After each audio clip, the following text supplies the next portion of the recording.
I contemplate the forces at work in my life, and I'm taken back to being a 9-year-old girl skating down the sidewalk one afternoon with a friend, and she asked me, "What are you going to be when you grow up?"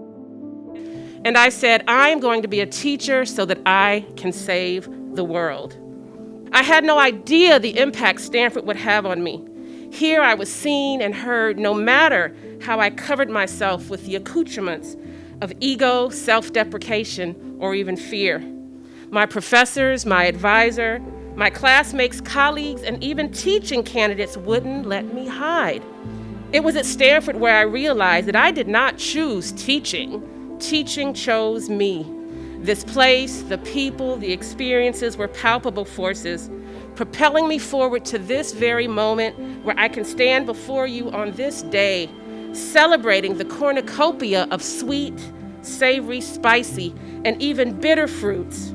Evidence of a life not defined by inertia, but one shaped by gravity, friction, and all manner of push and pull. Growing up in rural Pennsylvania, I didn't always see people who looked like us. I didn't read books by authors of color. I didn't learn theories in school that reflected our lived experience. But much of this changed when I came to the Stanford Graduate School of Education to study counseling psychology. Here, my professors taught me theories that validated my feelings of otherness and deep-seated sense of collectivism. I learned about oppressive structures in and out of school, humanizing counseling practice, and the importance of culturally relevant, transformative teaching. The classes I took at Stanford guided my vision for the students' reclamation of positive cultural identities and an investment in the next generation of newcomer students. I am able to do this work because of the education I received at Stanford and the relationships I have with professors, community members, and students that continue today. With education, the sum is greater than the parts. 10% of our students are refugees at our school, students whose families were ripped from their countries by war and violence and live suspended in time for years at a time in a refugee camp in Zimbabwe.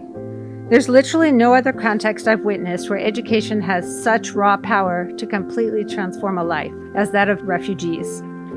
When you view the world through the eyes of your students and you truly find ways to help link their education to how to improve life for their own families and their communities, everyone wins.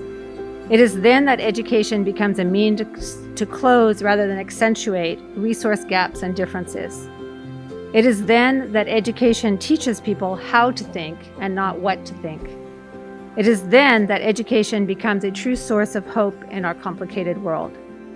I am very humbled and honored by this award and the belief in this transformative view of education that it upholds.